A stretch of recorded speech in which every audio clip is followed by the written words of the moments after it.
Well, and here we go with the review and critique of the best shot assignment. This is part 2 of the critique. I think, based on how we're proceeding through these, that we'll end up with 3 parts total. So we'll get on the way and see what happens. So let's take a look at our first one. We got the little guy in a chair messing up the floor and the table and his mouth and his clothes and whatever else is handy. For the shot, it's an interesting shot of the kid looking pensive. I assume he's sitting in his mind working out the missing elements for the general field theory for Einstein. But the shot is here. It's in the action, the kid's expression and the action and what's going on in there. The rest of this is interesting environment, but it really doesn't tell us much other than that he's in some kind of home environment, but we could sort of figure that out from the table. So what I would do is suggest coming in a lot closer on him and making him the clear subject of our shot. We need the hand and the spoon, but we don't need all of the hand. We assume the rest of it's there, and that lets us get rid of this little element that's kind of distracting. So we'll bring that into there. We'll bring this in maybe to here. He's got a strong forward look in this direction, so we'll give him a little bit of room to move. This makes a fairly nice square arrangement. If you needed to make it vertical, we could do that. We could bring this in even more and move him a little bit this way. That would make a nice vertical shot where you're really paying attention to the kid and the background and what he's doing. I think that type of work would make this a lot better. And then what I would do is get rid of this highlight on the window. Remember, we're going to be attracted to anything that is lighter than normal. And the easiest way, I think, to tone that down is to use the eyedropper tool, pick up this wall. And by the way, even if you're on the brush tool or any other tool, I've got the brush tool going here. If I hold down the Alt key alone, the Alt or Option key, I get the eyedropper and I can pick up that color. So I don't have to go over and select the eyedropper tool to do this. I've now loaded that color into my selection, or into my brush rather. I'm going to tell it to darken so it will only paint on its own color or lighter. I could still leave some of it there to indicate there's a wall, or I can take it mostly out and I could blend out that little shadow on the edge of the wall. So that would allow me to get rid of that one distracting element. If I wanted to really force the issue into looking really at the face where the subject of this shot is, I could vignette this somewhat. I'm not sure I would want to crop it any tighter, but I could vignette it a little more. And I could take this background down. I could make this a little softer. Let me show you how to do that. Even though we are going to have a whole segment on depth of field, this is a really good one to deal with that issue. So I'm going to make a duplicate layer, and I'm simply going to do it with the keyboard using a Control or Command J. Now I have my duplicate. And I'm going to activate the lower layer, and I'm just going to look at the lower layer. I'll come into Filter, Blur, and because it's faster here, I'm going to just use Gaussian Blur. If I were trying to do this to really make it look more like it was shot this way, then I would probably use the lens blur. But it's a memory hog, and it takes a little while sometimes to render, so I'm going to do it a little faster with the Gaussian blur. Remember, when you've got low resolution, it takes very little to blur out anything. So I'm going to bring it to about there where at least it's pretty much gone. I'll say okay. Go back to my top layer, the sharp one. Tell it to make a layer mask. Use my black brush, and again the X key toggles between foreground and background brushes. So I want this to be black so that I can paint in there. I want it to be subtle. I don't want to make this big, huge change all at once, so it may take several swipes to bring this down to where I would like it.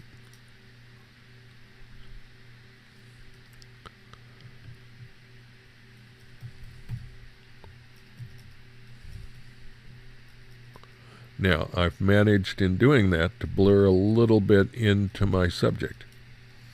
You can then decide, is that okay or not? If it's not, then simply switch brushes. I'm going to click on the X key, which will make it white again. I'm going to set my opacity back up to 100% so I can do all of this in one pass.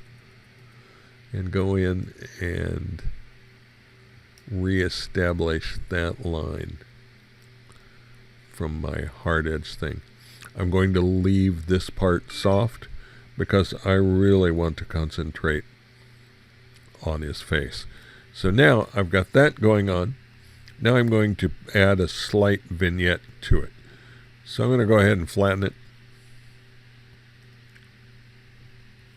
Do another Control J for a duplicate layer. I'm going to make this layer into a multiply layer.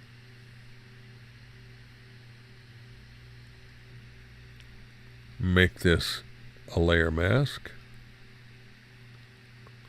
I need a black brush. In this case, I want a bigger brush. So I'm going to use the bracket keys to make this bigger. Sometimes computers are not our friends. When that happens, I'll just go up to the brush dialog, raise the size. And once you've done that, then it seems to work fine.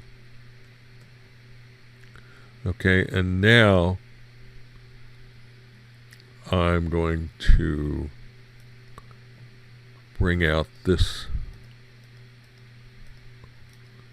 part. Bring that back. And if I want to increase that sense of the vignetting, then I'll do another Control J, and that brings it down. I can do that until I've really got him standing out to see where I want. Let's say I've decided I like this one. I'm going to pull this whole layer down to the trash and get rid of it. Now I'm on this one, and I could drop the opacity. I've got a whole lot of options in there to do. Now I can really make him stand out. So that's the way I would deal with that. Okay, let's go on to the next one. Interesting perspective on this tree. The shot angle certainly gives a sense of height and authority to this tree. You can see the bark texture really well. It's an interesting shot. The only potential issue is how the sky tends to be so bright that it detracts a little from the overall shot. So I would consider bringing that sky down.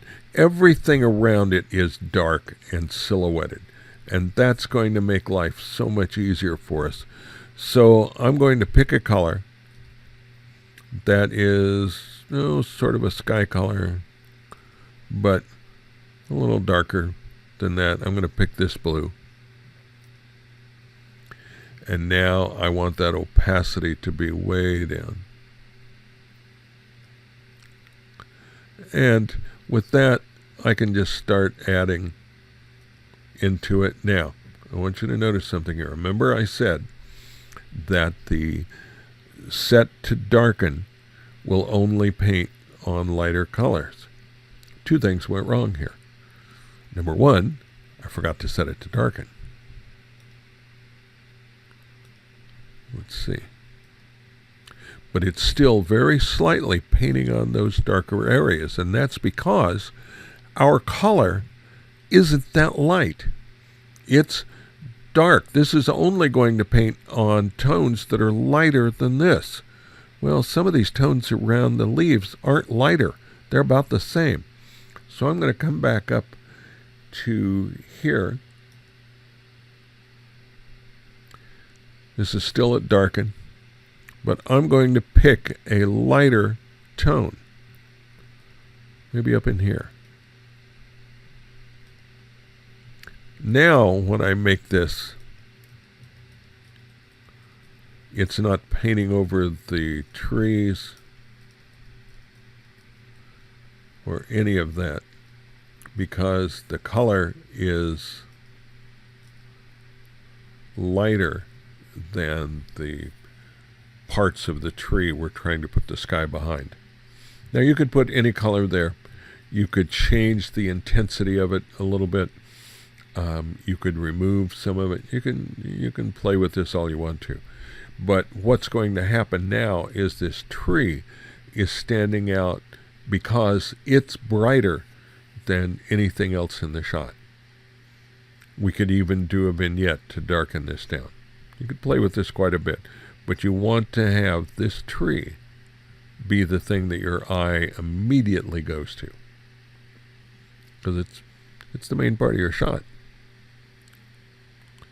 Okay, let's go to here.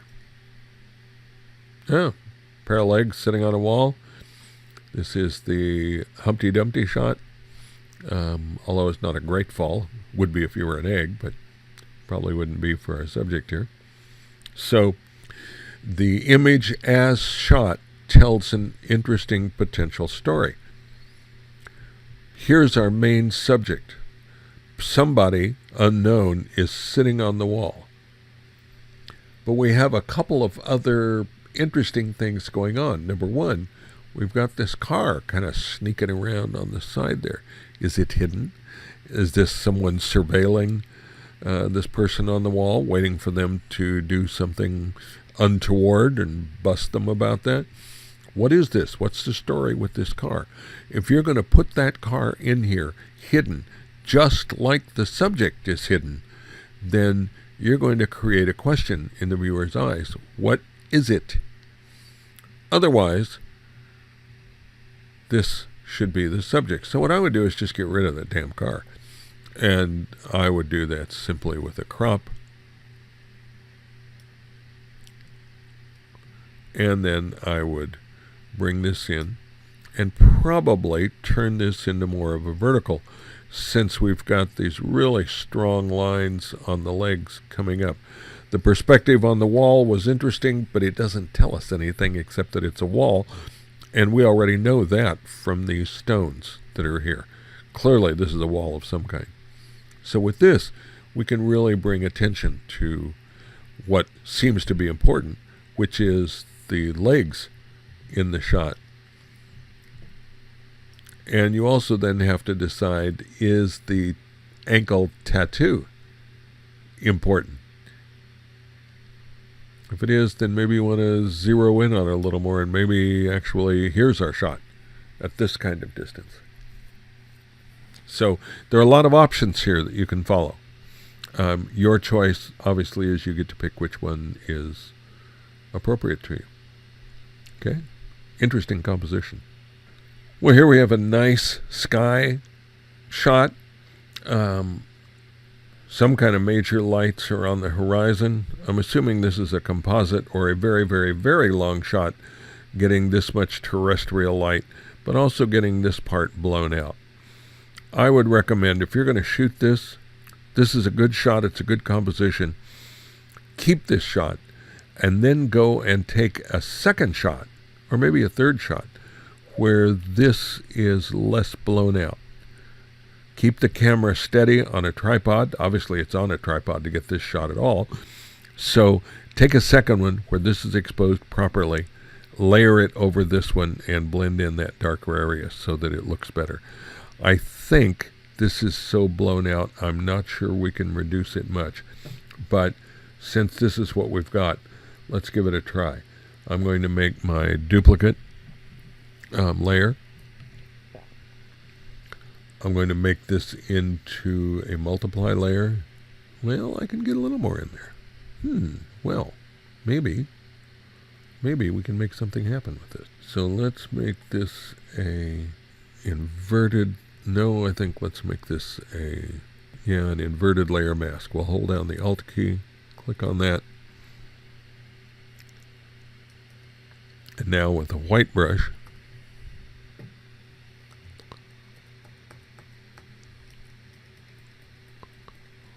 we can try to put a little of that detail back in there. I would probably do the same here, since that's a pretty bright area.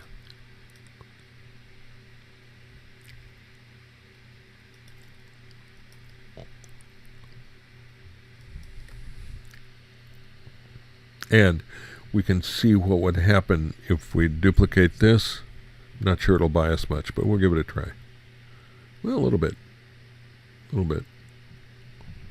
Now what we've got to do is back out of some of this because we've created some unnaturally dark areas around it.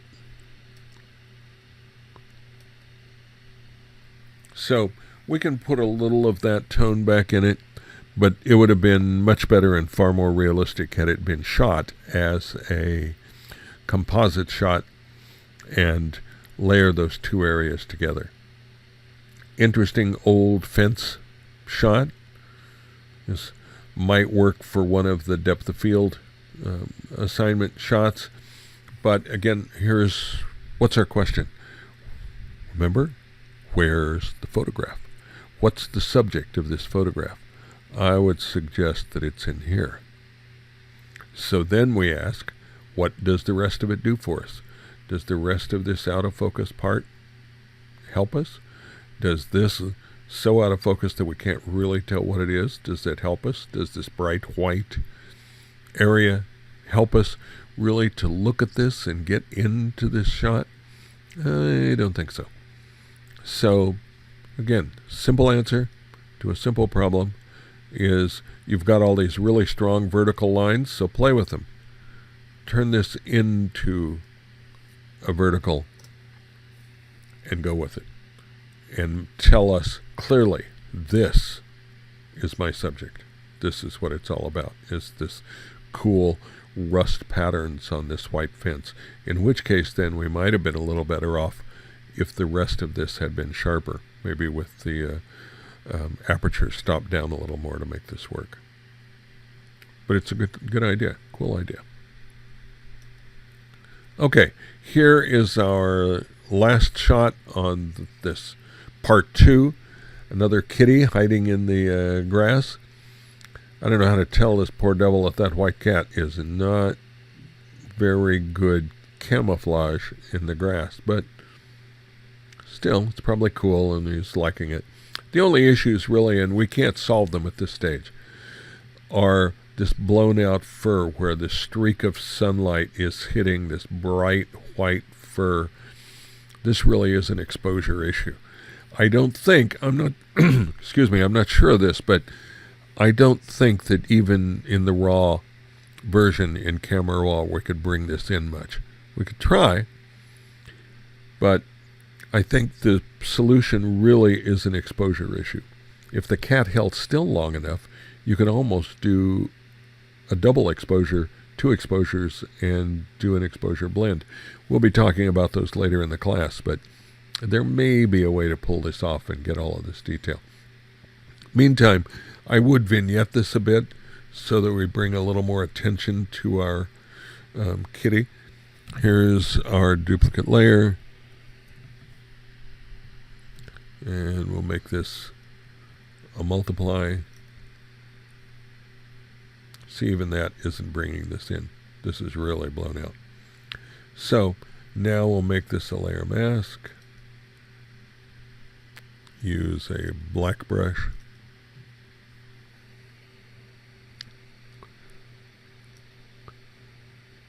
We'll set our opacity maybe a little more than 25. Let's set it about 40%.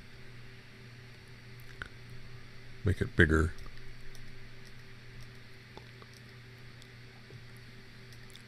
And you can see on the icon over here, we've only looked through and not completely into this area, but already because of the vignette around this, the kitty stands out a little better.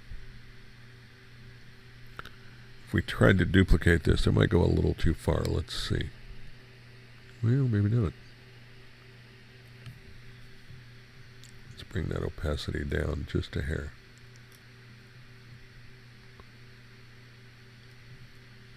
Okay, that might make our cat stand out a whole lot better for us. All right, well, that went fast. That's the end of part 2. We'll get that edited up online, get part 3 done, and then we'll have our critique done for this particular assignment in your class. So see you in a few.